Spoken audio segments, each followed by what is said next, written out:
Dans cette histoire, le protagoniste était traité pire que des ordures. Et chaque jour était un véritable enfer pour Hyagi, car certains préservatifs périmés de sa classe le harcelaient constamment et l'envoyaient faire des courses en utilisant son propre argent. Le pire de tout, c'est que même Sadu, le garçon apparemment parfait de l'école, faisait partie de ceux qui tourmentaient Hyagi chaque jour. Il devait se tuer à la tâche dans un petit boulot juste pour gagner de l'argent afin de leur acheter des snacks, car il était impossible de savoir ce qu'il ferait s'il refusait. Alors Hyagi essayait de suivre leurs ordres du mieux qu'il pouvait. Lors de certains jours encore plus malheureux, il cherchait pas la bagarre avec lui parce qu'il était en retard, et le chef du groupe le frappait pendant que le reste de la classe riait de sa misère. Il n'y avait qu'une seule personne qui le soutenait, une fille nommée Shira, qui, malgré le fait d'être la plus jolie de l'école, était la seule à défendre un perdant comme lui. Cependant, Hyagi s'inquiétait pour sa sécurité, surtout parce que ses garçons pouvaient aussi finir par s'en prendre à elle. Alors il l'a repoussée et s'est éloigné pendant que les bouffons riaient bruyamment, pleins de satisfaction. Un jour fatidique, toute la classe de Hyagi, lui compris, fut étrangement réincarnée dans un palais, où ils furent accueillis par la royauté comme des héros censés vaincre le roi démon. Sadu s'avança et expliqua qu'il n'avait aucune idée de la façon d'utiliser leur pouvoir. Alors la reine demanda à sa fille, Shirel, de les entraîner. La princesse ordonna aux héros de regarder leurs fenêtres de statue afin qu'ils soient entraînés en fonction de leurs points forts. Pour clarifier davantage, Shirel expliqua que la fenêtre de statue était un écran qui montrait les détails de leurs capacités individuelles, et qu'il leur suffisait de prononcer le mot « statue » pour la faire apparaître. Suite à l'ordre de Sadu, tout le monde sauf Hyagi fit apparaître sa fenêtre de statue et put voir ses attributs. Lorsque Hyagi céda enfin, il ouvrit sa fenêtre de statue et fut choqué de découvrir qu'il possédait des capacités extrêmement puissantes, y compris les titres de protecteur divin et de celui qui dépasse les limites humaines. En faisant défiler l'écran, il trouva deux autres titres, Bénédiction des dieux et Faveur des dieux suprêmes. En plus de posséder tous les types de magie imaginables, cela le fit transpirer comme s'il avait travaillé dur toute la journée. Mais le plus grand choc survint lorsqu'il se rendit compte que toutes ses compétences étaient au niveau 10. Hyagi était perplexe, pensant qu'un hacker avait piraté sa fenêtre de statue. Après tout, même Sung Jin-woo n'avait pas d'attributs aussi parfaits. Il se demanda pourquoi il avait été béni par les dieux et espéra qu'il en était de même pour d'autres. Il demanda alors à Shira quel était son statut, mais elle se mit soudainement à rougir, comme si sa baguette magique se trouvait sous sa jupe. Même ainsi, il regarda son écran et vit qu'elle n'était qu'une simple mage, et c'était tout ce qui était indiqué, ce qui signifiait qu'il était le seul différent dans la classe. Hyagi commença à paniquer, pensant que si ce n'était pas une erreur du système, il était le seul à posséder des pouvoirs absurdes dans toute la classe. Shira demanda aussi à voir son statut, et alors qu'il faisait défiler et découvrait de nouvelles compétences, son visage se remplit de surprise. Avec un sourire chaleureux, elle rappela à Hyagi que lui, qui avait toujours été humilié auparavant, ne serait plus jamais un faible à la merci des idiots de la classe. Leur conversation fut interrompue par Shirel, qui annonça qu'elle vérifierait personnellement les fenêtres de statut de chacun et leur ordonna de laisser leurs écrans ouverts. L'arrogant et grossier Sadu, si sûr de ses propres capacités, lui demanda de commencer par lui-même. Pendant que Shirel vérifiait le statut de Sadu, Hyagi avala sa salive nerveusement, ne sachant pas à quoi s'attendre. Son esprit remonta alors dans le temps, se souvenant de l'endroit où tout avait commencé. Hyagi s'était d'abord retrouvé dans un lieu qui ne pouvait être décrit que comme un paradis. C'était si propre et lumineux, plus éclatant encore que son avenir. Mais tout avait commencé quelques secondes auparavant, lorsqu'une étrange lumière avait envahi la salle de classe et qu'il s'était soudain retrouvé séparé de tout le monde. Puis un vieil homme étrange apparut, l'appelant par son nom, tenant un bâton et s'excusant de l'avoir amené là sans prévenir. Hyagi était terrifié, mais pas autant que lorsqu'il se rendit compte que le vieil homme flottait. Essayant de garder son calme, Hyagi demanda qui il était, et le vieil homme se révéla dans toute sa splendeur comme étant Dieu, le plus puissant et le souverain de tous les dieux. Évidemment surpris, Hyagi accepta l'invitation du vieil homme à prendre le thé, où il lui expliqua la raison de sa convocation. Dieu lui annonça 4 choses principales. Premièrement, toute la classe serait transportée dans un autre monde. Deuxièmement, Hyagi recevrait des capacités de triche afin de ne pas mourir. Troisièmement, il aurait pour mission de vaincre le roi démon en tant que héros. Et la quatrième chose était qu'il était toujours le dernier de la classe à tout apprendre. Après cela, Dieu commença à lui accorder ses capacités de triche en avançant avec son bâton. Mais Hyagi ne ressentit aucune différence, même après cela. Avant qu'il ne puisse dire quoi que ce soit, Dieu lui souhaita bonne chance avec ses nouvelles capacités dans le nouveau monde.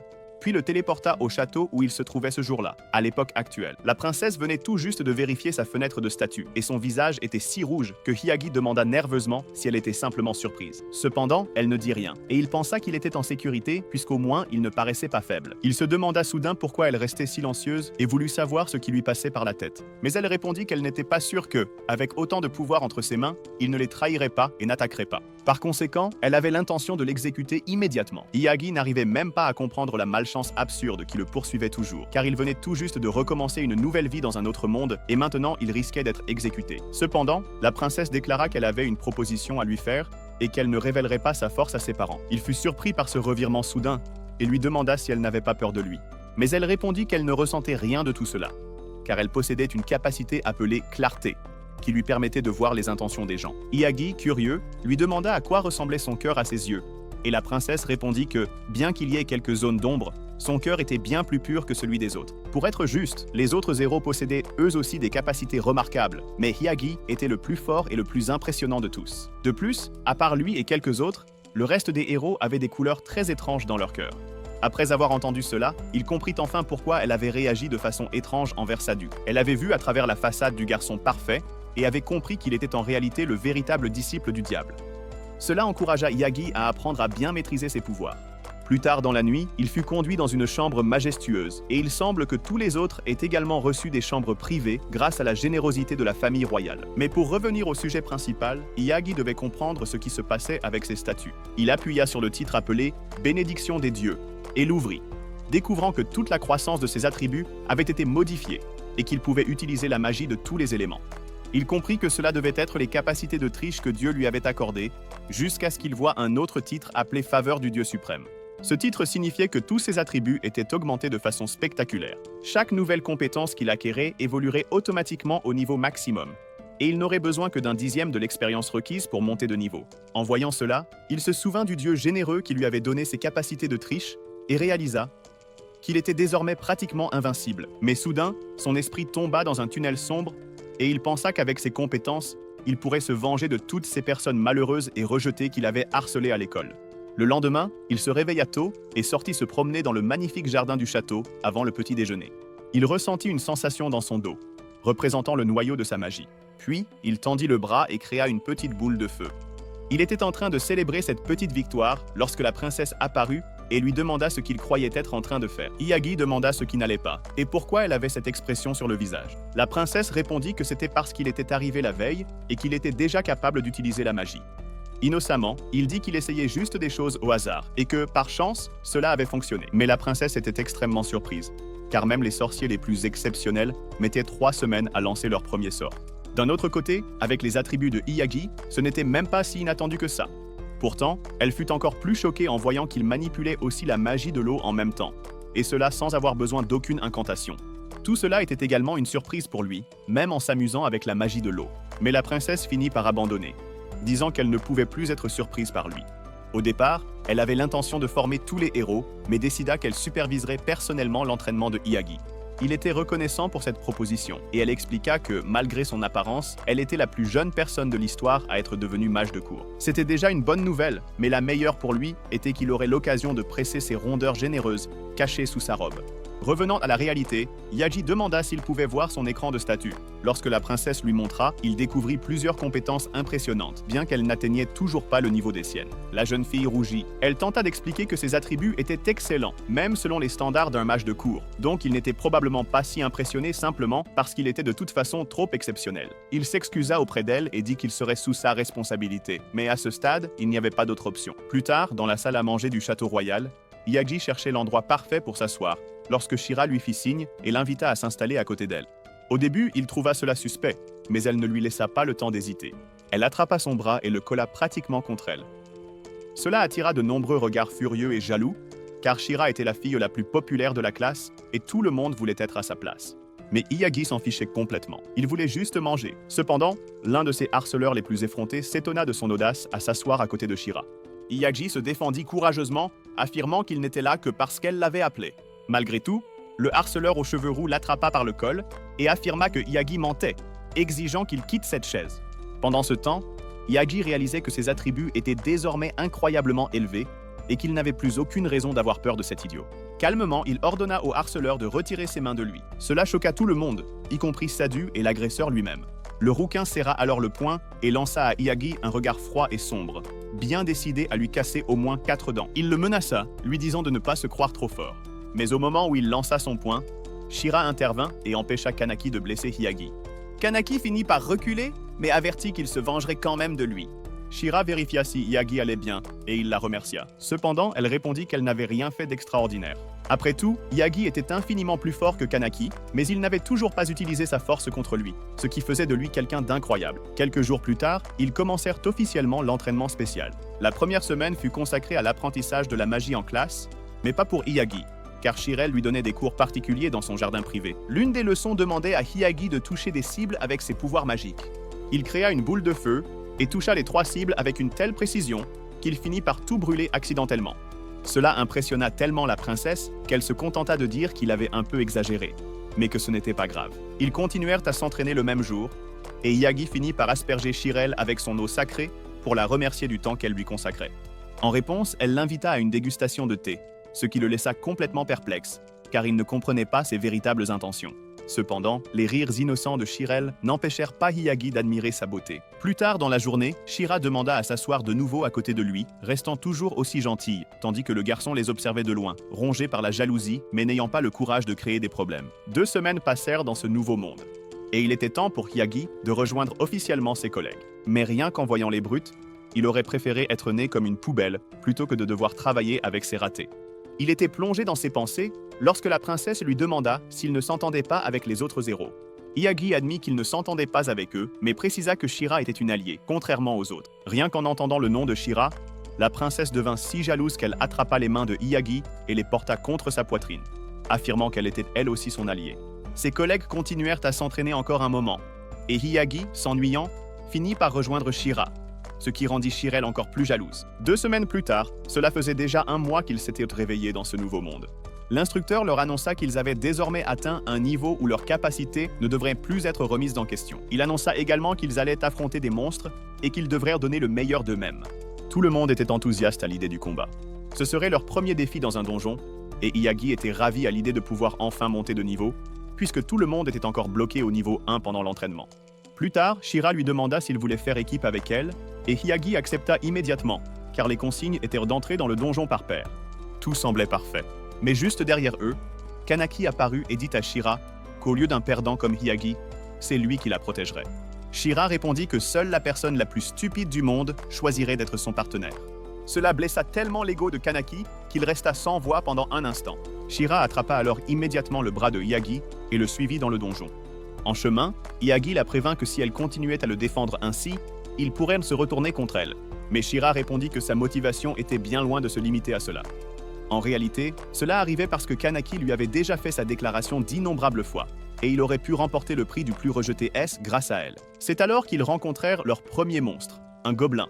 Et Hiyagi était tellement excité à l'idée de l'électrocuter avec son rayon électrique que l'on peut dire que tous les gobelins regrettèrent d'être nés, car il les élimina tous d'un seul coup.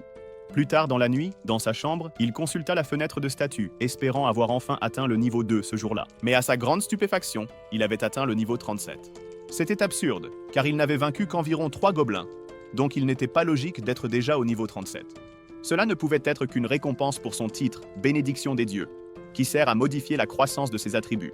Lorsqu'il consulta à nouveau la fenêtre, il découvrit qu'il avait obtenu de nouvelles compétences, soif de sang et création d'armes. Il cliqua sur soif de sang et découvrit que cette compétence pouvait pétrifier son adversaire. Et selon la différence de statut entre lui et la cible, la mort pouvait également survenir. Hiyagi savait que c'était extrêmement dangereux, car une personne ordinaire pouvait mourir rien qu'à cause de la différence de puissance. Il devait donc se maîtriser. La compétence suivante était création d'armes, qui lui donnait la capacité de créer à l'infini n'importe quelle arme qu'il imaginait. C'était également incroyable. Mais Hiyagi craignait pour sa vie, sachant qu'il pourrait avoir de sérieux ennuis si quelqu'un découvrait cette capacité. Avoir autant de pouvoir était génial, mais être le seul de la classe à posséder de tels cheats absurdes commençait à lui sembler ridicule. Malgré tout, Hiyagi était déterminé à aller aussi loin que possible dans le donjon. Les jours passèrent, et c'était déjà le 5e jour d'exploration du donjon. Après une autre expédition ce jour-là, Shira demanda à Hiyagi quel était son niveau actuel, et il répondit qu'il avait atteint le niveau 100. Cependant, elle le regarda comme s'il était l'un de ces fous échappés de l'asile. Alors il se corrigea rapidement, disant qu'il était au niveau 20, comme Shira l'avait dit. Au fond de lui, il était soulagé qu'elle le croie, car il ne voulait pas qu'elle connaisse son véritable niveau. Bien qu'il soit déjà habitué à explorer le donjon avec Shira, il la prévint qu'il visait le 30e étage, mais qu'il devrait être très prudent, car à partir du 21e étage, les ennemis seraient bien plus puissants. Ils avaient à peine avancé qu'ils tombèrent sur leur premier monstre véritablement effrayant, des loups démoniaques aux yeux qui semblaient transpercer leur âme. Les loups, apercevant de la chair fraîche, commencèrent à saliver et s'élancèrent rapidement vers lui. Shira paniqua, mais Iyagi l'aida à s'écarter et lui dit de le laisser gérer la situation. Au départ, il comptait utiliser la magie du feu, mais il se rendit compte que cela serait dangereux puisqu'ils étaient dans une grotte. Pour être prudent, il décida donc d'utiliser la magie du vent. Grâce au vent, il créa de puissantes rafales ressemblant à des balles d'air, renversant les loups et les maîtrisant immédiatement. Lorsqu'ils atteignirent le 22e étage, Shira réussit à vaincre quelques chauves-souris avec sa propre magie du feu, et ils continuèrent jusqu'à conquérir le 21e étage. Ces exploits rendirent Shira très enthousiaste, car elle gagna 6 niveaux. Et bien que Hiyagi ait gagné 100 niveaux, il fit seulement semblant d'avoir atteint le même niveau qu'elle. Après avoir conquis le 30e étage, Shira estima qu'il était temps de rentrer à la maison, et Hiyagi fut d'accord avec elle. Jusqu'à ce moment-là, ils avaient passé beaucoup de temps à conquérir des étages et avaient bien progressé, atteignant le 50e étage, le point le plus profond du donjon. Ils franchirent les portes de l'étage et ne trouvèrent qu'une lumière éclatante. Mais Hiyagi sentit quelque chose bouger. Tandis que Shira, distraite comme toujours, réagissait lentement, Hiyagi la tira rapidement hors du chemin, car juste derrière elle se trouvait un immense loup blanc. C'était clairement le boss de l'étage, et il possédait la capacité de camouflage, ce qui expliquait pourquoi il ne l'avait pas remarqué auparavant. Mais c'était précisément pour l'affronter qu'ils étaient là. Hiyagi demanda à Shira si elle était prête, et tous deux attaquèrent le loup blanc en même temps. Shira le soutenait avec sa magie tandis que Hiyagi lançait une attaque physique, assénant un coup de pied direct. Lorsque le loup blanc se trouva exactement là où Hiyagi le voulait, il se prépara à l'achever avec un coup puissant. Cependant, il fut interrompu par Sadu et Kanaki, qui lui dirent de ne pas se mettre en travers, car ils seraient responsables de vaincre le monstre. Hiyagi leur dit d'y aller sans discuter. Mais lorsque Sadu et Kanaki s'approchèrent du loup, celui-ci les frappa simplement d'un coup si puissant qu'il les laissa inconscients au sol.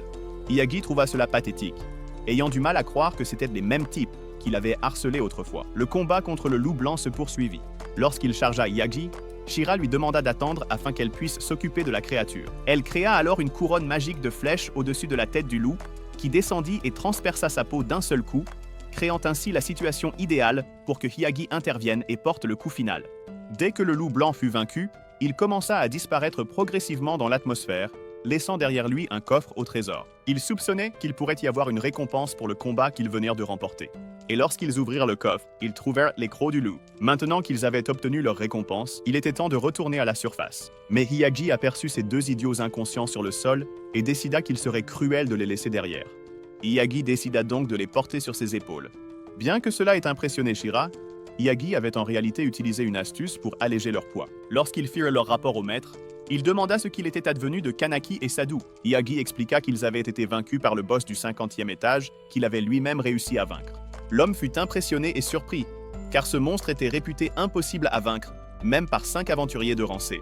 Mais Hiyagi s'en moquait, car pour lui, c'était une victoire facile. Il montra à l'homme la récompense qu'ils avaient récupérée dans le coffre, et la bouche de ce dernier s'ouvrit d'étonnement, car il reconnut qu'il s'agissait d'une proie rare de loup blanc. Hiyagi ne savait pas à quoi cela pouvait servir, alors l'homme lui expliqua qu'il pouvait l'utiliser comme matériau pour forger une excellente épée. Hiyagi accepta le conseil et accepta de fabriquer une épée avec. Cependant, Shira refusa poliment lorsqu'il lui demanda si elle en voulait une, disant que la seule épée dont elle avait besoin était sa longue et juteuse katana. Hiyagi demanda alors à l'homme s'il pouvait fabriquer quelque chose de différent pour elle, et l'homme suggéra de faire un pendentif. Cette fois, Shira accepta l'idée du pendentif. Plus tard, lorsque Hiyagi rentra chez lui, la princesse courut à sa rencontre et l'invita à déjeuner. Pendant le déjeuner, il raconta les résultats de son exploration du donjon. Elle fut surprise et impressionnée d'apprendre qu'il avait vaincu le loup blanc. Mais lorsqu'il mentionna qu'il y était parvenu grâce à l'aide de Shira, sa jalousie s'activa immédiatement. Elle lui demanda ce qu'il avait pensé du gâteau qu'elle avait préparé, et il le complimenta, disant qu'il était vraiment délicieux. Tellement délicieux qu'il aurait voulu y plonger la tête en plein milieu. Ses compliments la firent rougir, et elle lui confia qu'elle avait fait les douceurs elle-même. Et comme il les aimait tant, elle aimerait continuer à en faire pour lui. Quelques jours plus tard, Hiyagi eut enfin son premier jour de congé et était très enthousiaste à l'idée de pouvoir se reposer. Il pensa à rester dans sa chambre et à se reposer, puisqu'il n'avait rien de mieux à faire. Mais il finit par se préparer et décida de sortir quand même. Aussitôt qu'il franchit la porte, il tomba sur la princesse, qui l'attendait manifestement là. Elle lui demanda quels étaient ses plans pour la journée, et il répondit qu'il allait se promener en ville. Elle proposa alors de l'accompagner et de lui faire découvrir la ville. En marchant, Hiyagi la complimenta sur son apparence, disant qu'elle était plus mignonne que d'habitude. Mais elle se vexa, alors il se corrigea en disant que ce n'était pas comme si elle était toujours laide. Malgré tout, elle continua de rougir, car il l'excitait là en bas. Curieux, il lui demanda si c'était vraiment sans danger pour elle de quitter le palais sans garde, et elle répondit que ce n'était rien de nouveau, puisqu'elle était déjà sortie plusieurs fois. Iyagi la regarda simplement, car il savait qu'elle s'éclipsait pour rencontrer les amis de son père, aussi appelés ses sugar daddies.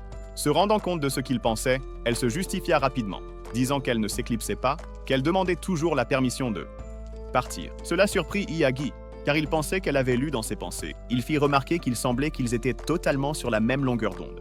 Les choses qu'il disait ne faisaient que faire rougir encore plus la princesse, alors elle changea immédiatement de sujet et essaya de l'emmener à la cathédrale. Lorsqu'ils arrivèrent, Iyagi fut impressionné par la taille du bâtiment, et elle expliqua que c'était le plus grand du pays, car c'était le seul endroit où l'on pouvait invoquer un esprit ou un démon, mais seulement lors d'occasions spéciales. Iyagi demanda si elle en avait déjà invoqué un, et elle répondit que non, mais qu'elle voulait essayer ce jour-là. Un prêtre apparut et dit que le rituel d'invocation coûtait 5 pièces de cuivre par personne, alors ils en payèrent pour 2. Comme il n'y avait pas beaucoup de monde, le prêtre les autorisa à commencer immédiatement et proposa d'expliquer le rituel si besoin. Cheryl refusa poliment, disant qu'elle pouvait tout gérer elle-même. Elle demanda alors à Iyagi de libérer sa mana dans le cercle magique, expliquant que plus il y verserait de mana, plus il aurait de chances d'invoquer un esprit ou un démon de haut niveau.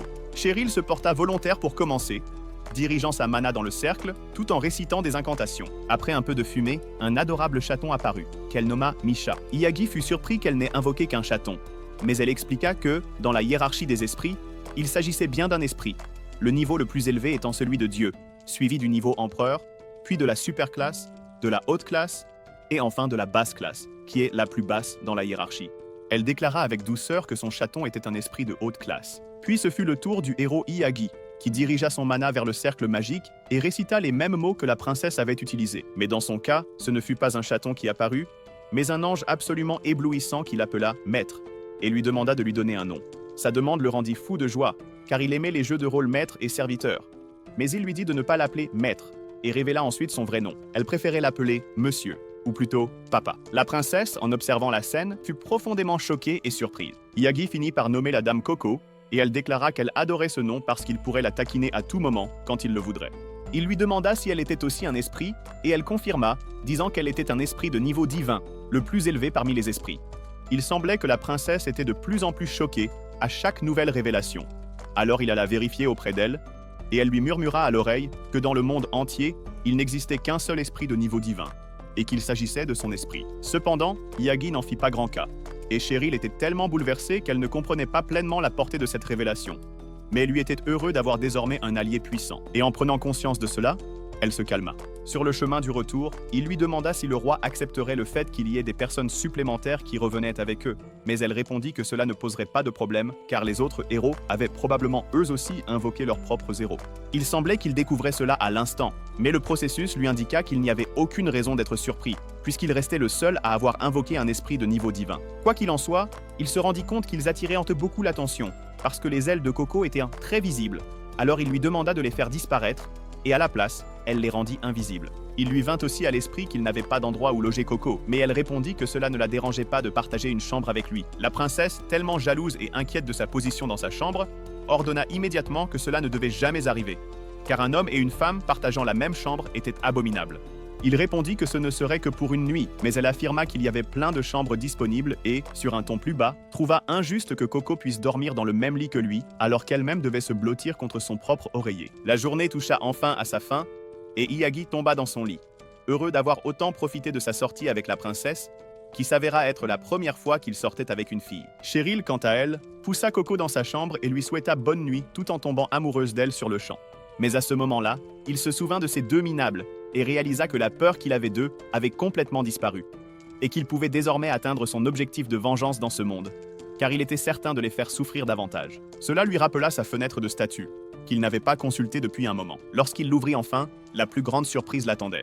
Il était au niveau 588, et ses compétences avaient explosé avec l'ajout d'un nouveau titre appelé « Haine embrassée par la vengeance ».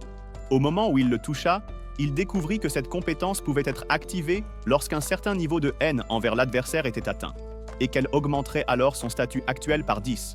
En même temps, elle lui permettrait de s'approprier la puissance et les capacités de son adversaire, et son effet sur l'ennemi serait de provoquer une douleur intense. C'était une bonne nouvelle à ses oreilles, même s'il savait qu'il devrait être très prudent pour ne pas déchaîner cette capacité mortelle sur ses assaillants les plus faibles.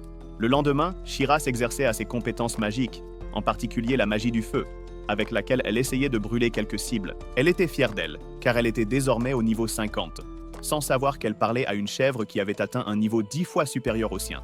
Ce jour-là était consacré à l'auto-entraînement, car leur instructeur était parti essayer de retrouver des amis, alors ils avaient pris l'initiative d'améliorer leurs compétences par eux-mêmes. Malheureusement, personne d'autre n'est venu s'entraîner, car ni la princesse ni l'instructeur nommé Gavis n'étaient présents. Alors, ils en ont profité comme d'une journée libre. She-Ra était heureuse, car cela leur donnait l'occasion d'être seuls, et ils allaient probablement finir par s'amuser, mais elle se rendit compte que son esprit était vraiment embrouillé, et essaya de chasser ses pensées. Ensuite, ce fut au tour de Hyagi d'améliorer et de tester ses capacités magiques. Il lança alors quelques flammes vers la cible, et une fois de plus, il les brûla jusqu'à ce qu'elles se transforment en charbon. C'était son idée pour se retenir. Mais bien sûr, sa puissance était telle qu'elle ne ressemblait en rien à celle d'un simple mortel. She-Ra fut surprise et impressionnée, car dans le passé, dans le donjon, il utilisait toujours les arts martiaux pour vaincre les monstres. Elle n'avait aucune idée qu'il était devenu aussi puissant sur le plan magique. De plus, elle remarqua qu'il avait changé et était devenu une personne plus sûre de lui avec le temps. Il expliqua que, dans sa vie précédente, il avait été harcelé par ses collègues, mais que toute cette peur avait disparu. Cela la poussa à lui demander s'il détestait maintenant ces types, et il avoua qu'il les méprisait profondément. La haine était si forte qu'il voulait voir leur tête sur une planche d'exécution. Craignant que She-Ra ne le déteste pour avoir avoué cette vérité amère, il ajouta qu'il n'était pas un héros, et que le pouvoir qu'il acquérait serait utilisé à des fins égoïstes, car c'était sa véritable nature. Cependant, She-Ra le sortit de sa spirale négative et lui affirma que ce n'était certainement pas la personne qu'il était. Il leva les yeux et la vit pleurer sincèrement, ce qui le laissa surpris et déconcerté. Elle expliqua alors qu'il n'était pas cette personne, car jusqu'à ce moment-là, elle avait été attentive à lui et c'est pour cela qu'elle pensait qu'il était quelqu'un d'incroyable. Il la remercia, car c'était la première fois que quelqu'un lui disait quelque chose de gentil, puis il lui tendit un mouchoir pour sécher ses larmes. Ce simple geste renforça son opinion à son sujet, à savoir qu'il était vraiment une personne bienveillante. Cependant, Hyagi pensait sincèrement que la personne gentille entre eux deux, c'était She-Ra. 3 jours s'étaient écoulés depuis la journée d'entraînement, et la princesse l'avait invité à sa fête du thé lorsqu'elle serait de retour au château. Alors qu'il léchait sa glace et disait que sa crème avait un goût de fraise, il commenta à quel point il se sentait détendu en faisant cela. Elle lui rendit son énergie, affirmant que discuter avec lui était très amusant. Mais soudain, leur après-midi paisible fut interrompu par un cri fort appelant à l'aide, ce qui les alerta et les poussa à essayer de comprendre ce qui se passait. En utilisant sa capacité appelée détection de présence, Hyagi se rendit compte qu'il y avait des monstres dans le château, et qu'ils étaient nombreux. Évidemment, ils ne pouvaient pas continuer à jouer à la fête du thé et durent immédiatement se précipiter pour gérer la situation. Hyagi dit à Shirel de rester en arrière, mais elle insista pour le suivre. Après tout, elle était la princesse du royaume. Il accepta et lui dit qu'elle pouvait être rassurée. Si la situation devenait dangereuse, il la protégerait. Et puis ils quittèrent le château. Lorsqu'ils arrivèrent, il y avait du sang partout et plusieurs victimes, les monstres tuant les humains comme des moustiques. Un homme était sur le point de rencontrer Dieu lorsque la princesse s'interposa rapidement devant lui et attaqua en utilisant ses pouvoirs magiques. Quant à Hyagi, il resta un peu plus loin et rôtit les démons suceurs de sang. Shirel se montra un peu plus audacieuse avec sa magie et, juste pour s'amuser, créa un homme de pierre si résistant qu'il s'est brisé. La bataille continua jusqu'à la tombée de la nuit et ils se débarrassèrent complètement des monstres, comme l'a confirmé Hyagi grâce à sa compétence de détection. Ce fut un soulagement que tout soit enfin terminé. Mais il y avait tout de même des victimes malheureuses et Hyagi se reprochait de ne pas s'en être rendu compte plus tôt. La princesse lui dit de ne pas se blâmer, mais il ne put s'empêcher de s'excuser sincèrement de ne pas avoir pu sauver les chevaliers. À ce moment-là, les autres héros apparurent, disant qu'ils étaient là pour aider, comme les policiers d'Hollywood, qui arrivent toujours après le chaos.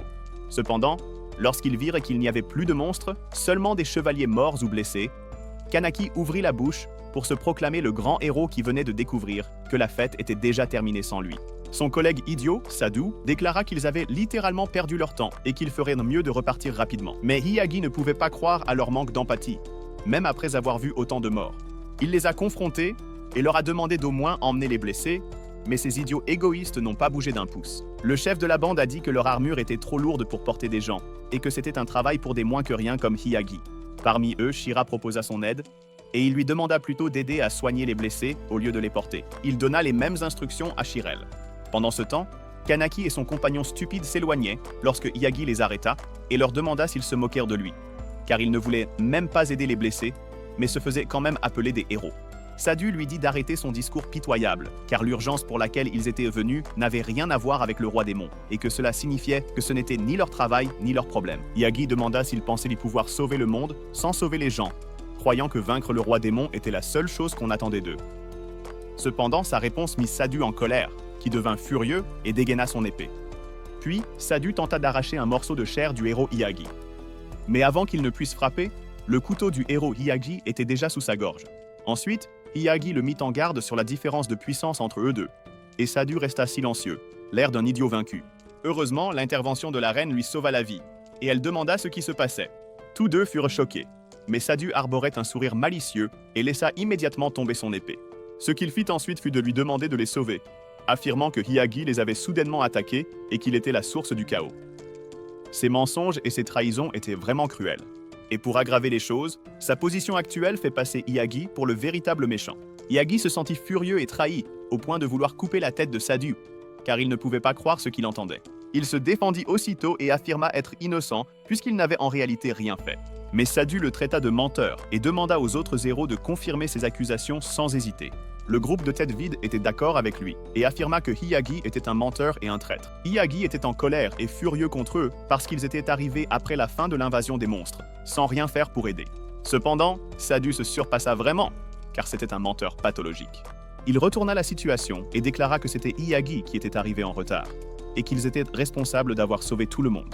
La reine fut bouleversée d'entendre ces accusations et fit venir sa fille pour entendre l'autre version de l'histoire. Cependant, la jeune fille n'était même pas encore arrivée que Sadu mentit de nouveau, affirmant qu'elle avait été traînée sur le champ de bataille et délibérément mise en danger par Hiyagi. La reine fut furieuse d'entendre cela et demanda à sa fille si c'était vraiment ce qui s'était passé. Mais Shirel expliqua que c'était son choix de suivre Hiyagi, même après qu'il se soit inquiété pour sa sécurité. Après un moment de réflexion sur ce qu'elle venait d'entendre, la reine demanda à Hiyagi de répondre honnêtement à propos de ce qui s'était passé, puis lui demanda s'il avait résolu la situation seul. Il avoua que ce n'était pas comme elle le pensait, car il avait reçu l'aide de Shirel et des chevaliers. La reine demanda au chef des chevaliers de confirmer ses propos, et l'homme déclara franchement que, pendant qu'ils combattaient les monstres, Hiyagi et la princesse s'étaient précipités pour leur venir en aide. La reine réfléchit un instant, puis déclara qu'elle comprenait, avant de s'incliner poliment devant Hiyagi pour le remercier de les avoir protégés des monstres. Elle ajouta qu'elle aimerait lui exprimer sa gratitude plus tard en réalisant ses fantasmes. Mais Hiyagi refusa poliment sa généreuse proposition. Pendant ce temps, Sadu devint furieux et cria à la reine, lui demandant si elle croyait vraiment en Hiyagi plus qu'en lui. Mais la reine répondit qu'après avoir pris en compte tout ce qui s'était passé, il ne lui semblait pas que Hiyagi soit responsable. Elle lui souhaita également bonne chance pour affronter ses propres démons avec ses compagnons de groupe, car à ce moment-là, cela lui était égal. À ce moment-là, Shira informa Hiyagi qu'ils avaient terminé de soigner les blessés, alors il les renvoya. Kanaki était en colère et frustré, disant qu'il devrait repartir car voir Hiyagi et Shira l'agaçaient. Sadu accepta de partir, mais était manifestement consumé par la colère, affichant un regard sombre, comme s'il était prêt à se venger. Cependant, Hiyagi soutint son regard, mais à ce moment-là, quelque chose d'étrange lui vint à l'esprit et les deux filles furent déconcertées par son expression. Il demanda à Shira si ce qu'elle faisait était raisonnable, au risque d'être rejetée par tout le monde. Mais elle sourit et répondit que c'était parce qu'elle avait son ami d'enfance à ses côtés. Après cela, ils se dirent au revoir et la nuit était déjà tombée sans qu'ils s'en rendent compte. Plus tard, Hiyagi marchait lorsque Coco l'appela, et il se retourna pour la voir entièrement vêtue d'un uniforme de femme de chambre. Il lui demanda ce qu'elle faisait, et elle a dit qu'elle s'entraînait à le servir et espérait qu'un jour, il la soulèverait et la pousserait dans son costume de femme de chambre. Elle a également dit qu'elle aimait être femme de chambre, et Hiyagi ne pouvait pas se plaindre. Alors il l'a encouragée à s'amuser, mais à l'appeler si jamais il se passait quelque chose nécessitant son attention immédiate. Elle l'a remercié pour sa considération, mais a dit qu'elle ne voulait pas le déranger. Cependant, soudainement, Hiyagi s'est mis à parler comme Andrew Tate, disant qu'il voulait être son top G, ce qui a immédiatement fait fondre son cœur. Et elle a rougi. Bien que Hiyagi ait trouvé cela mignon, les autres femmes de chambre du palais l'ont appelée pour qu'elle vienne les aider, et elle s'est inclinée devant son seigneur avant de s'éloigner. Sur le chemin du retour, Hiyagi se demanda pourquoi des monstres étaient soudainement apparus dans le jardin du château, puisqu'il n'y avait aucun signe qu'ils venaient de l'extérieur. La seule explication possible était que quelqu'un avait invoqué un grand nombre de monstres dans le château. Il réfléchit un instant, mais se rendit compte que penser seul ne résoudrait pas le problème, et qu'il devrait partager ses réflexions avec la princesse lorsqu'il la reverrait. Le lendemain, les collègues de Hiyagi devaient forcément compliquer les choses. Il l'évitait, comme s'il avait l'herpès. Mais il s'était habitué à ce genre de mauvais traitement depuis ses jours misérables à l'école. Il était heureux qu'au moins Shira ne se joigne pas aux autres pour ignorer son existence, même si elle essayait de l'empêcher de s'approcher, afin que les filles en colère autour d'elle ne le tuent pas. Cependant, il considérait cela comme un bon signe, car cela signifiait qu'il pouvait désormais explorer les donjons seul, et c'était tout ce qu'il avait toujours voulu. Tandis que les autres continuaient à être cruels, le personnage n'était pas si heureux, car elle se demandait s'il était parti explorer des donjons sans elle, maintenant qu'ils étaient autorisés à explorer individuellement. Elle regrettait aussi que tout ce drame ait eu lieu, car sans cela, il lui aurait déjà fait 1 ou 2 bébés. Déjà amoureuse, elle avait vraiment envie de le voir et n'entendit pas sa meilleure amie l'appeler avant que celle-ci ne hurle à plein poumon. On pouvait déjà voir que l'esprit de Shira était ailleurs, mais Shira minimisa tout, affirmant qu'il n'y avait absolument aucun problème et qu'elle allait vraiment bien. Cependant, Ace mit un instant à comprendre les paroles non dites de son amie, puis réalisa qu'elle pensait probablement à Hiyagi. Elle demanda à Shira si elle aimait vraiment Hiyagi, mais la jeune fille amoureuse ne put l'admettre, même si elle rougit en entendant le nom du héros Hiyagi. Ace continua de taquiner Shira jusqu'à ce qu'elle n'en puisse plus et s'arrête. Mais soudain, elles furent alertées en entendant les autres filles crier à cause d'un énorme crapaud dégoûtant qui voulait coller sa longue langue là où vous savez. Elles étaient extrêmement dégoûtées et voulaient toutes l'éviter. Mais Shira, sans réfléchir, courut vers le crapaud, ignorant tous les avertissements selon lesquels il était extrêmement dangereux. Elle répondit par un long discours ennuyeux sur le fait que se battre quand c'est risqué est la seule façon de devenir plus forte, puis s'arrêta à quelques pas du crapaud, admirant son gros ventre. Elle invoqua une grande quantité de magie du vent qui les enveloppa, puis ordonna à celle-ci de se transformer en lame pour trancher le crapaud en un clin d'œil. Une fois cela fait, la grenouille disparut progressivement, au grand choc de toutes les filles qui la regardaient. Elles étaient vraiment impressionnées et fières d'elle, et la remercièrent d'être venue à leur secours. Ace était également impressionnée, et admit qu'elle n'avait aucune idée de la force que Shira avait acquise pendant tout ce temps. Mais Shira dit à son amie que tout ce dont on avait besoin, c'était d'un peu d'entraînement, et qu'elle aussi pouvait devenir plus forte. Cela encouragea les autres filles, qui dirent qu'elles voulaient aussi s'entraîner, et elles se rassemblèrent toutes autour de Shira, lui demandant si elle pouvait leur enseigner la magie, ce qu'elle accepta. Pendant ce temps, Hiyagi était dans son propre monde, explorant un donjon bien plus dangereux que celui dont les filles faibles et en pleurs avaient de peur. Il venait tout juste de vaincre quelques monstres et commençait à s'ennuyer sérieusement car Shira n'était pas là avec lui pour lui offrir un peu d'action dans le donjon. À ce moment-là, un petit chien de compagnie, qui s'identifiait comme un monstre, entra avec un parchemin dans une bouteille coincée entre ses dents. Et alors que la curiosité du héros Hiyagi grandissait, le chien entra au ralenti, essayant d'être prudent avec Hiyagi. Calmement, Hiyagi s'accroupit à la hauteur du chien et lui promit de ne pas lui faire de mal, lui assurant qu'il n'était pas l'ennemi. Finalement, le chien s'approcha suffisamment pour que Hiyagi puisse lui caresser la tête, et lorsqu'il demanda la bouteille que le chien tenait, l'animal la lâcha docilement dans ses mains. Hiyagi l'examina et découvrit qu'il y avait quelque chose à l'intérieur. Il l'ouvrit donc et la déroula, pour se rendre compte qu'il s'agissait d'une lettre. Dans la lettre, il y avait un message de quelqu'un disant qu'il était piégé au 100e étage du donjon et qu'il ne pouvait pas bouger. Alors il demandait de l'aide.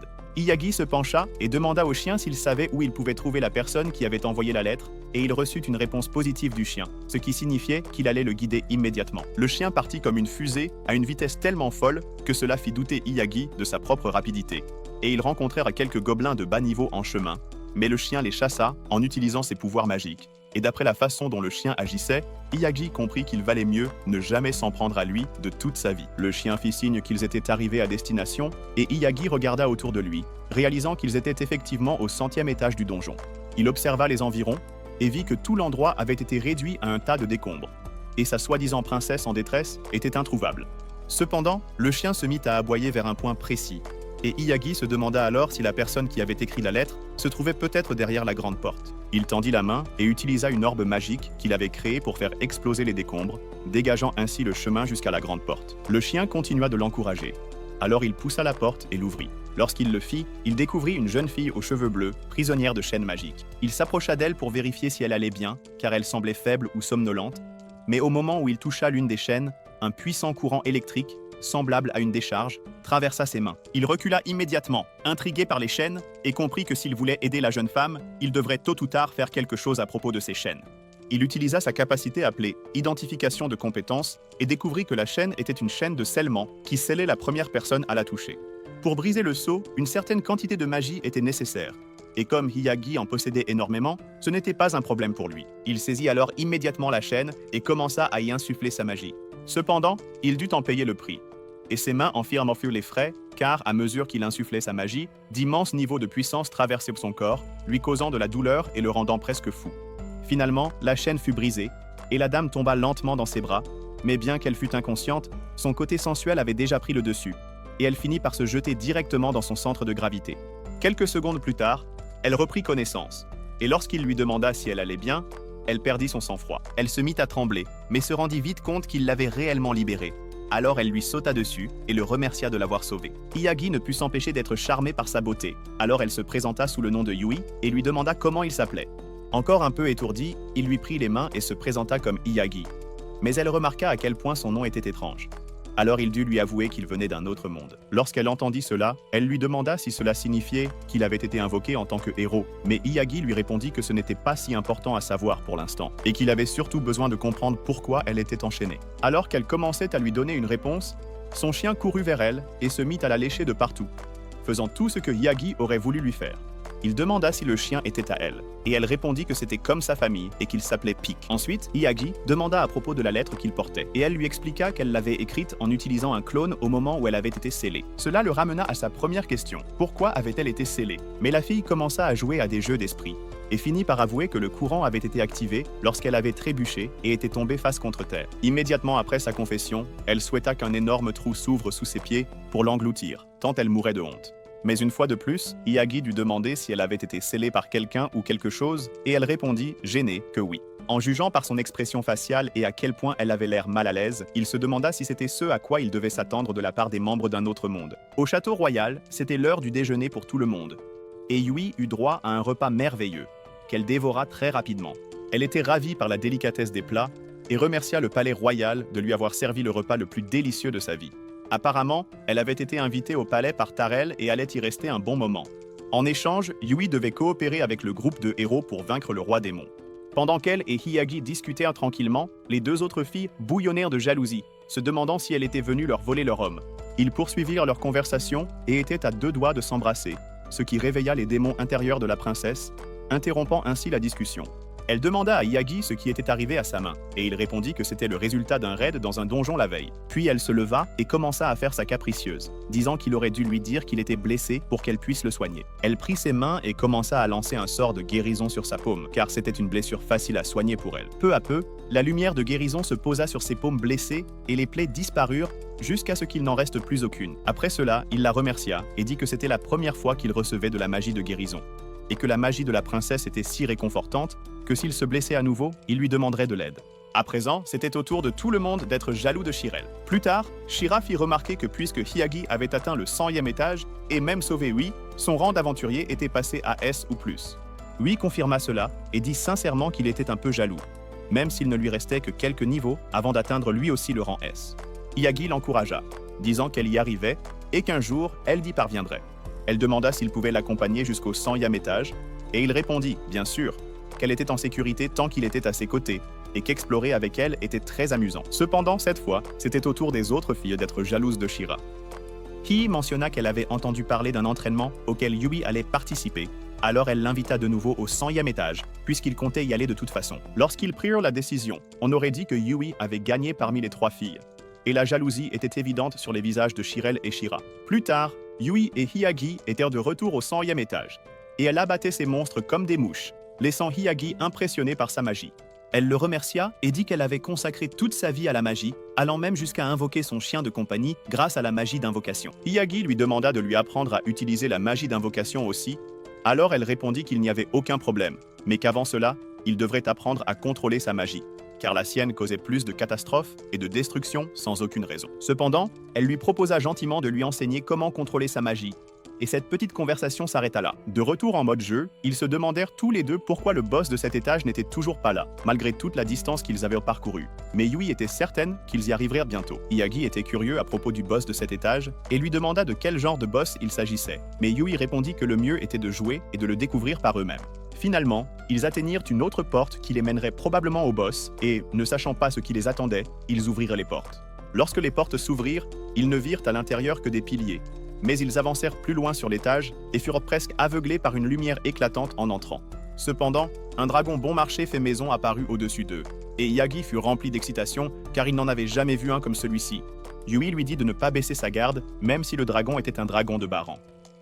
Il dégaina alors son épée, prit suffisamment d'élan pour se lancer vers le dragon et enfonça son épée dans la peau de la créature. Malheureusement, rien ne se produisit sur le dragon, et il faillit perdre l'équilibre.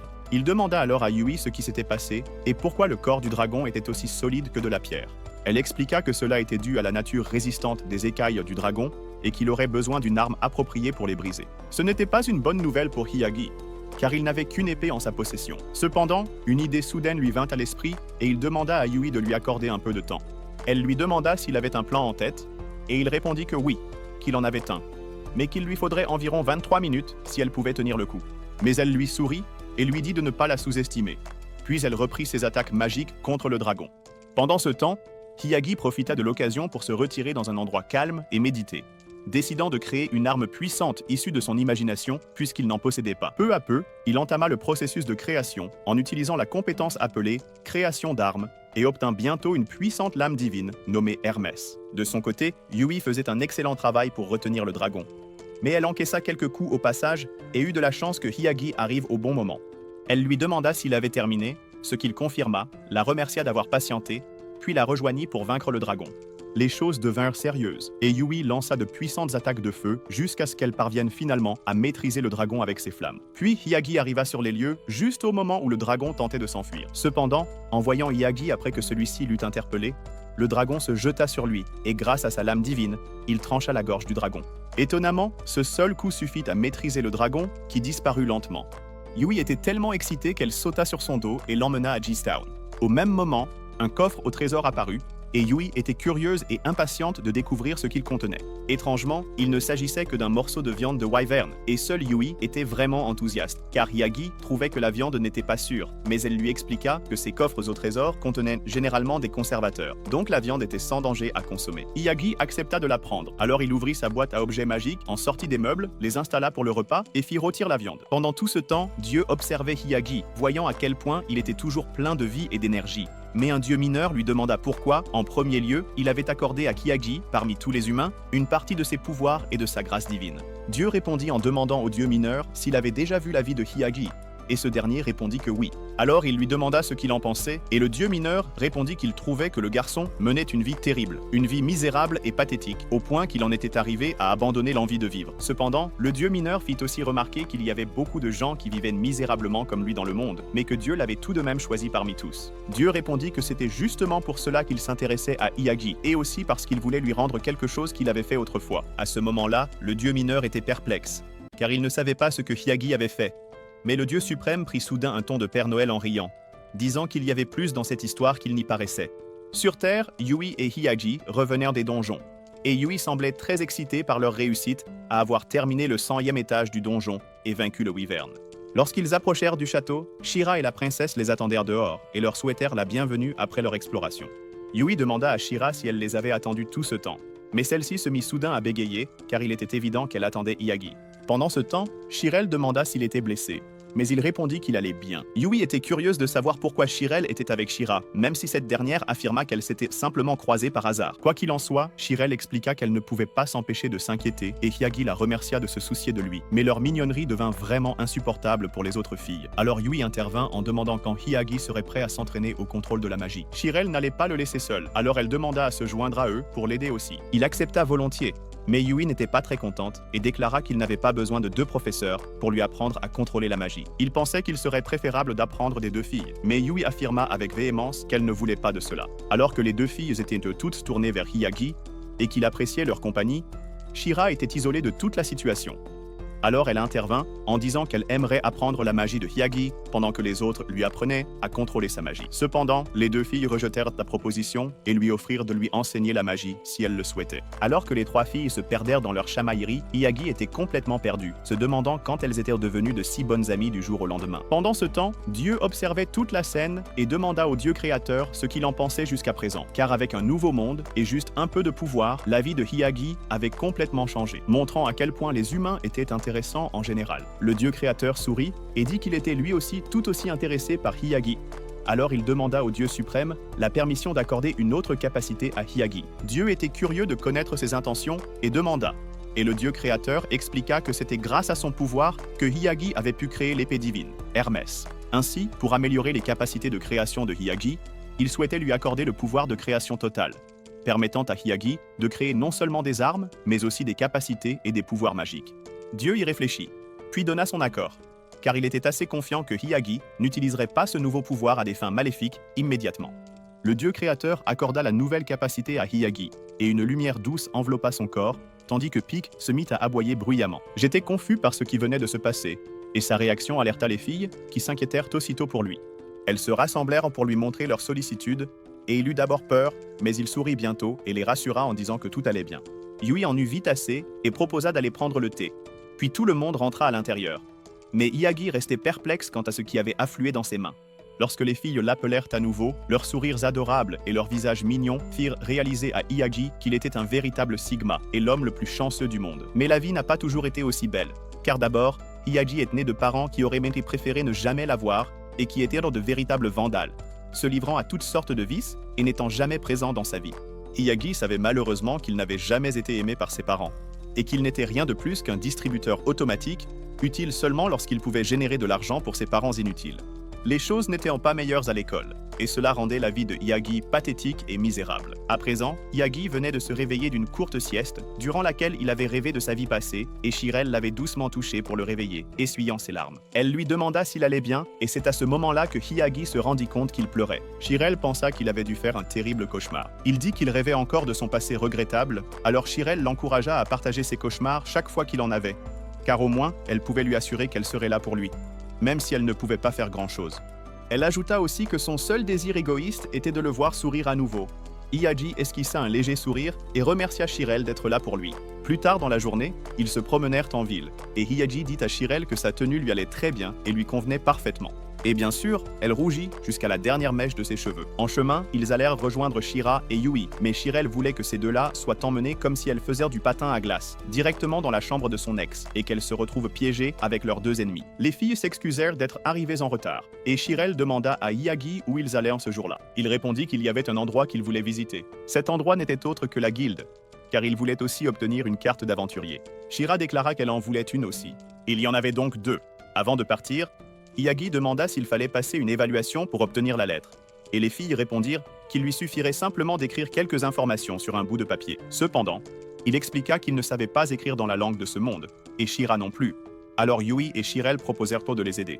Finalement, ils arrivèrent à la guilde et furent chaleureusement accueillis par la réceptionniste, qui leur remit des formulaires à remplir concernant leurs demandes. Aussitôt, ils se tournèrent vers la catégorie et l'interface utilisateur pour effectuer leur travail, tandis que les charmantes demoiselles sortirent les formulaires de demande et aidèrent à les remplir. Ils remirent les formulaires à la réceptionniste, et après un moment, celle-ci les informa que les lettres étaient prêtes, alors ils les reçurent et partirent. Les filles demandèrent où ils allaient ensuite, et Hiyagi demanda à Shira si elle était déjà allée à la cathédrale. Il semblait qu'elle n'y était pas allée, et qu'elle ne savait même pas ce qu'ils allaient y faire. Yui dit qu'elle n'y était jamais allée non plus, tout comme la princesse le lui avait expliqué. Hiyagi leur expliqua également qu'ils pouvaient y accomplir un rituel d'invocation une fois dans leur vie. Shira était curieuse de savoir comment il le savait, et demanda s'il avait déjà fait le rituel. Et il répondit qu'elle et Shirelle y étaient déjà allées seules. Elle se sentit trahie et jalouse. Alors Shirelle s'excusa, mais souriait d'une manière qui montrait qu'elle n'était pas vraiment désolée. Plus tard, ils arrivèrent de nouveau à la gigantesque cathédrale, et furent accueillis par le prêtre avec une attitude peu agréable, qui reconnut Hiyagi, et dit que le rituel d'invocation ne pouvait être accompli qu'une seule fois. Mais Hiyagi expliqua que ce ne serait pas lui qui ferait l'invocation cette fois-ci. Ce seraient Yui et Shira. Le prêtre les laissa alors entrer.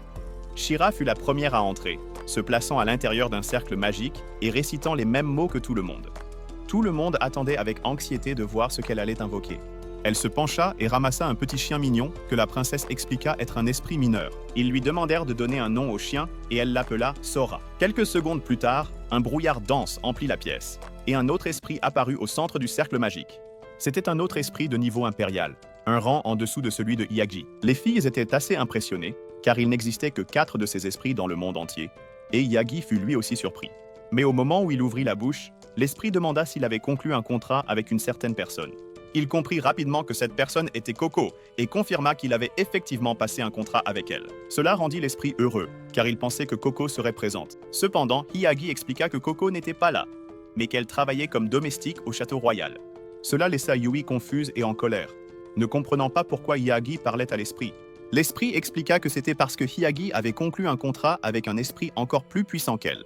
Cela laissa Yui sous le choc, car elle réalisa que l'esprit de Hiyagi était un esprit de niveau divin travaillant comme simple domestique au palais. Quoi qu'il en soit, il demanda à Yui comment elle appellerait son propre esprit et elle le nomma Lulu. L'esprit fut ravi de ce nom et jura de servir fidèlement Yui qu'elle commença à appeler sa maîtresse. Pendant ce temps, Sadu était en pleine réflexion, chose rare dans sa vie misérable, lorsqu'il se rendit compte qu'il n'était plus capable de faire les choses à sa manière comme avant. Il avait l'impression que la seule personne responsable de cela était Hiyagi, et ce type agissait avec une telle aisance, même alors que Shira lui accordait toute son attention. En plus, il s'amusait avec d'autres filles. L'idiot ignorant pensait que toute cette attention aurait dû lui revenir, et que Hiyagi semblait tout obtenir sur un plateau. Il était déterminé à ne jamais perdre face à quelqu'un comme lui, qui avait toujours été un perdant à ses yeux, et il comptait bien profiter du fait que Hiyagi n'était pas là. Pendant ce temps, la princesse organisait encore une autre fête de thé, et Hiyagi la rejoignit à la table, remarquant qu'il y avait une différence notable dans le goût de son thé. Elle était ravie qu'il l'ait remarqué, car elle avait fait beaucoup d'efforts et changé certaines herbes. Hiyagi lui dit qu'il préférait cette version, et qu'il semblait qu'ils aimèrent les mêmes choses, ce qui rendit la princesse très timide. Elle rougit intensément, mais leur moment mignon fut interrompu par nul autre que ce babouin. Il demanda pourquoi Hiyagi prenait le thé avec la princesse. Alors Hiyagi expliqua que c'était une rencontre déjà prévue. Mais Sadhu affirma que la princesse lui avait promis de prendre le thé avec lui plutôt qu'avec Hiyagi. Cependant, lorsque Hiyagi lui demanda de confirmer cela, Cheryl répondit que ce n'était pas vrai, car plus tôt dans la journée, Sadhu s'était fait une promesse à lui-même et était parti seul, comme un homme possédé par un démon. Voici exactement comment cela s'est passé. Sadhu s'est approché de Cheryl et lui a proposé un rendez-vous pour prendre le thé, mais elle a poliment répondu qu'elle avait d'autres projets. Il s'est vexé et a demandé si ses projets étaient avec Hiyagi. Elle a répondu oui, et il a dit que ce n'était pas grave, donc qu'elle pouvait facilement annuler. La princesse essayait de comprendre ce que cet idiot lui conseillait de faire. Et avant qu'elle ne puisse refuser, il a dit qu'il viendrait la chercher après l'entraînement le lendemain. Après avoir entendu le récit de la princesse, Hiyagi a dit à Sadhu que seuls les garçons qui ont encore leurs dents de lait inviteraient une fille à sortir de manière aussi pathétique. Mais Sadhu a répliqué en disant qu'il était évident que la princesse le préférerait à Hiyagi. Alors, Cheryl l'a averti de ne pas parler comme si son cerveau fuyait, car Hiyagi valait 1 million de fois mieux que Sadhu. Donc elle le choisirait encore et encore. Cela l'a tellement humilié qu'il s'est mis à lui crier dessus, lui disant de ne pas prendre la grosse tête simplement parce qu'elle était une princesse, et qu'elle devrait même remercier le ciel qu'il lui accorde de l'attention, comme si elle allait mourir d'un manque d'oxygène s'il arrêtait de lui parler. Hiyagi en avait déjà assez de la bouche de Babel. Alors il était sur le point de lui donner une leçon physique, et il était à peu près sûr qu'il ferait de son mieux pour ne pas tuer Sadhu. Peu à peu, il se préparait à agir, et Cheryl pouvait sentir que quelque chose de dangereux était sur le point de se produire. Au même moment, sa colère avait réuni les conditions nécessaires pour activer la compétence appelée haine vengeresse. Hiyagi était déjà dans un état d'esprit sombre, estimant que Sadhu ne méritait même pas de vivre. Mais il pouvait remercier sa bonne étoile lorsque la princesse s'est soudainement accrochée à lui et lui a demandé de se retenir. Il la supplia de le laisser partir, mais elle refusa et resta là, les bras autour des siens, faisant de son mieux pour éviter la tragédie qui s'annonçait. Une fois de plus, elle lui demanda d'arrêter, et ses yeux innocents dissipèrent instantanément sa colère. Il s'excusa alors auprès d'elle et la serra à son tour dans ses bras.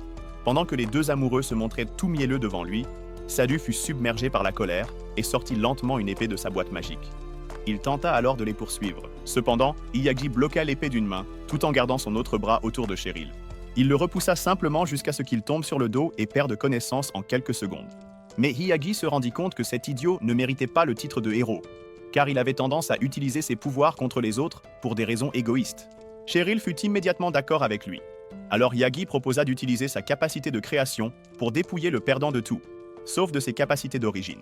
Il activa aussitôt le butin sur Sadhu et fit ce qu'il fallait faire. À présent, il ne leur restait plus qu'à le laisser là jusqu'à ce qu'il se réveille. Ensuite, Cheryl remercia Hiyagi pour tout ce qu'il avait fait ce jour-là, mais il répondit que c'était plutôt à lui de la remercier, car elle l'avait empêché de faire quelque chose qu'il aurait regretté. Après cela, ils continuèrent à boire du thé comme deux tourtereaux. Quand Sadhu découvrira qu'il a été privé de ses pouvoirs, y aura-t-il une seconde guerre mondiale au palais? Si vous voulez le découvrir dans la deuxième partie, écrivez-le dans les commentaires, laissez un like si vous avez aimé la vidéo, et abonnez-vous à la chaîne pour du contenu similaire. Comme toujours, merci d'avoir regardé.